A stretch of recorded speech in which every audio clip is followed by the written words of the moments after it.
WBC Featherweight World Champion. I thought a great performance tonight from Skye Nicolson. Trainer Eddie Lamb as well. Open to the floor for questions.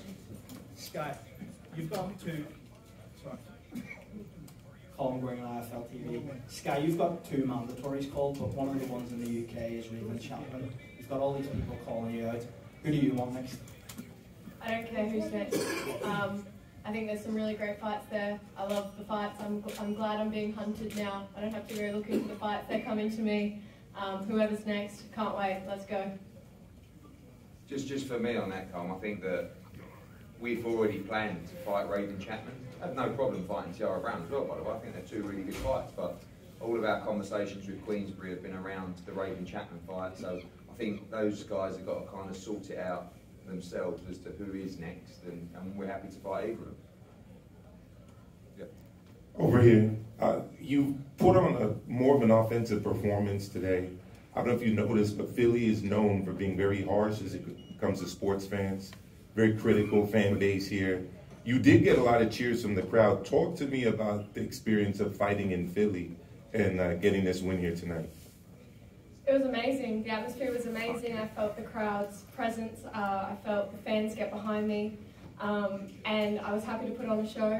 I feel like I'm showing little glimpses each time, a little bit more. And yeah, I showed out tonight for the fans, and I had fun in there. James Bell over here with the Boxing Source. Looked like you were real comfortable in the ring after about round 3 or 4. Did you feel like you were kind of like gauging the distance here in those first couple of rounds, and then after that you just pretty much like tried to school her? Yeah, that was the game plan. All of her stoppages had come in the first 3 rounds. So we knew she was going to be dangerous in the early rounds, and it was all about sticking behind the jab, gauging the distance and having a look at her. I feel like we stuck to the game plan perfectly tonight. And yeah, I think it worked well. Skye, Kevin Garcia with Fight Hype here. I know you just said a couple moments ago, you didn't really care who was next, you'd take on whoever, but in your division at 126 pounds, Amanda Serrano, who's fighting next week, is holding on to 3 of those belts. How interested are you in seeing Amanda Serrano in the ring in the near future? I've been chasing that fight for a while now. People talk about the back and forth. I wouldn't call it back and forth because we're not getting much back. I don't see her fighting at featherweight again in 2024, let alone maybe ever. So I am losing hope in that fight happening, which is unfortunate because I don't want to fight for vacant belts. I want to dethrone champions. I want to secure my legacy, and I want to beat the best to prove that I'm the best. So while it's frustrating, I'm not going to keep chasing something that she's not showing any interest in giving us. So I don't see that fight happening. Obviously, it's the fight everyone in the featherweight division wants. But yeah, I'm kind of bored of chasing it. I think there's great fights to be made in the division without her anyway. So we're just going to focus on that for now and see what happens with the other belts. Thanks, Skye. Skye, Maurice Jones, 4 Corners Boxing here. Great performance, by the way, tonight. Thank you.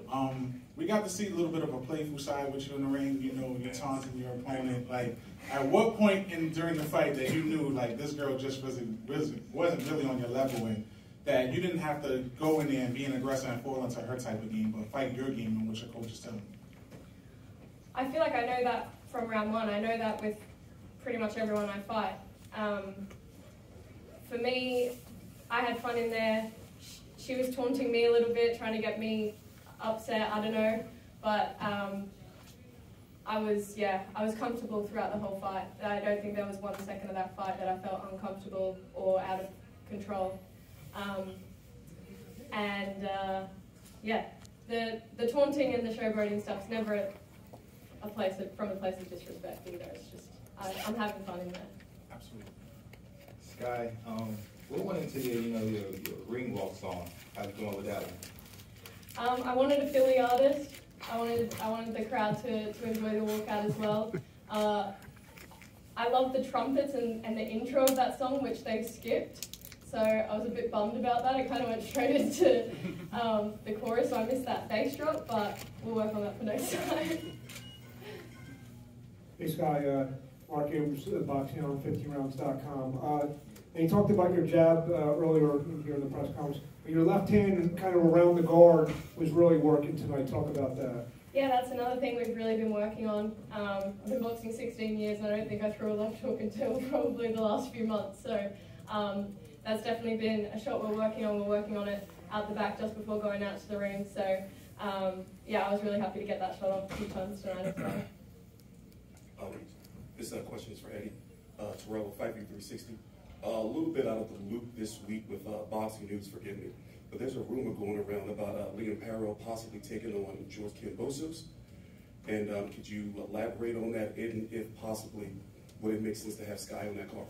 Yeah, for sure. I mean, actually, we really wanted Skye to box in Australia for her first defence, but time was short, and they like a big build up there. So Liam Parrell's win over Matthias, he wants that big homecoming, whether that's against Devin Haney, whether that's against the Cashel Prograde winner, or whether that's against George Kambosos, which seems to be a fight that the Australians are excited about. Skye would definitely be co-main event on that slot as well. And, you know, Raven Chapman would be a great fight. Tiara Brown would be a great fight for that slot as well.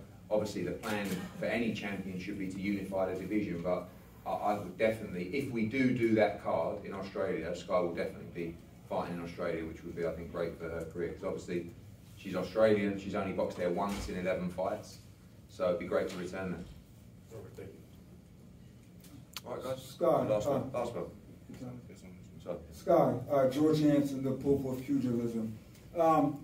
You just dominated. It was a wonderful performance, and you know you hit her with everything except the referee. At what point do you? I mean, you're just outclassing people and not getting touched. I mean, you didn't even break a sweat or get touched.